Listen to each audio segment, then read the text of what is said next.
Assalamualaikum warahmatullahi wabarakatuh. Saya Nika Sitia Pangastuti, NIM 43020190030. Di sini saya akan menjawab mengenai pertanyaan yaitu tentang UAS Etika Bisnis Islam, yang mana pertanyaannya adalah Dewan Syariah Nasional atau DSN, Majelis Ulama Indonesia (MUI) memiliki tugas dan fungsi salah satunya untuk mengeluarkan fatwa tentang ekonomi syariah.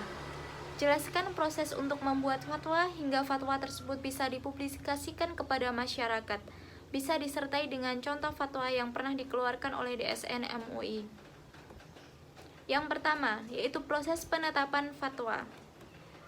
Fatwa itu merupakan produk hukum yang dihasilkan oleh seorang mujtahid. Adapun proses untuk menghasilkan fatwa itu dikenal dengan istilah ijtihad. Adapun ijtihad yang digunakan oleh DSN MUI ialah ijtihad jama'i. Menurut Anisa Roni, ijtihad jama'i itu merupakan kesepakatan mayoritas ulama atas suatu hukum tertentu setelah dilakukan musyawarah dengan cara istinbat untuk mencari kesimpulan hukum. Kemudian, fatwa yang dikeluarkan oleh DSN MUI itu memiliki proses yang cukup panjang. Proses tersebut sebagai salah satu bentuk kehati-hatian DSN MUI sebagai pelaku ijtihad jama'i untuk mengeluarkan fatwa. Sehingga, fatwa yang dihasilkan mampu mendatangkan kemaslahatan baik kepada peminta fatwa ataupun kepada masyarakat secara umum. Kemudian, adapun proses penetapan fatwa oleh DSN MUI itu mulai dari permintaan fatwa oleh lembaga keuangan syariah atau institusi bisnis hingga menjadi sebuah fatwa. Setidaknya itu melalui 6 proses. Yang pertama, lembaga keuangan syariah atau institusi bisnis atau mustafi mengajukan surat permohonan fatwa secara tertulis ke DSN MUI atau mufti dengan menceritakan permasalahan keuangan yang diminta secara tertulis. Kemudian yang kedua, DSN MUI melakukan pendalaman masalah dari permasalahan yang diajukan oleh lembaga keuangan syariah sebagai peminta fatwa. Kemudian permasalahan tersebut didalami dan dirumuskan oleh BPH DSN MUI. Yang ketiga, BPH DSN MUI melakukan pengkajian secara mendalam dan mencari sumber rujukan dengan melibatkan para pakar di bidang terkait sehingga dihasilkan landasan hukum dari permasalahan yang diminta.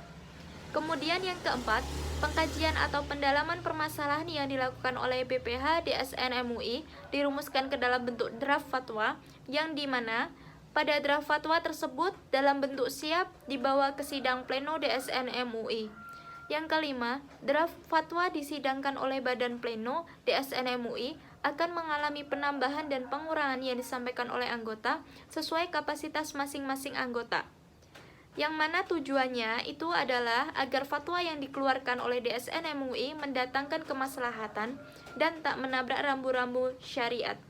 Yang terakhir, draft fatwa yang mengalami penambahan dan pengurangan yang kemudian disetujui oleh Badan Pleno DSN MUI akan berubah menjadi fatwa resmi yang dikeluarkan oleh DSN MUI dengan ditandatangani oleh Ketua dan Sekretaris DSN MUI. Selanjutnya yaitu contoh fatwa yang pernah dikeluarkan oleh DSN MUI. DSN MUI pada Selasa 21 bulan Maret tahun 2017 di Jakarta mensosialisasikan 9 fatwa baru di bidang ekonomi syariah yang rinciannya itu terdiri dari 5 fatwa terkait perbankan syariah dan 4 fatwa non-perbankan syariah. Fatwa-fatwa tersebut yang dikeluarkan di DSN MUI terkait perbankan syariah itu antara lain Fatwa nomor 101 DSN MUI 10/2016 tentang akad al-ijarah al-musyafah fi al-dhimmah. Kemudian Fatwa nomor 102 DSN MUI 10/2016 tentang akad al-ijarah al-musyafah fi al-dhimmah untuk produk pembiayaan pemilikan rumah atau PPR inden. Kemudian Fatwa nomor 103 DSN MUI 10/2016 tentang novasi subjektif berdasarkan prinsip syariah. Kemudian Fatwa nomor 104 DSN MUI 10/2016 tentang subrogasi berdasarkan prinsip syariah, dan Fatwa nomor 105 DSN MUI 10/2016 tentang penjaminan pengembalian modal pembiayaan, mudharabah, musyarakah, dan wakalah bil istismar. Sementara itu, Fatwa-fatwa terkait dan perbankan syariah itu antara lain Fatwa nomor 106 DSN MUI 10 2016 tentang wakaf manfaat asuransi dan manfaat investasi pada asuransi jiwa syariah. Kemudian Fatwa nomor 107 DSN MUI 10 2016 tentang pedoman penyelenggaraan rumah sakit berdasarkan prinsip syariah. Kemudian Fatwa nomor 108 DSN MUI 10 2016 tentang pedoman penyelenggaraan pariwisata berdasarkan prinsip syariah, serta terakhir Fatwa nomor 109 DSN MUI 10 2016 tentang pembiayaan likuiditas jangka pendek syariah. Sekian dari saya, terima kasih. Kurang lebihnya mohon maaf. Wassalamualaikum warahmatullahi wabarakatuh.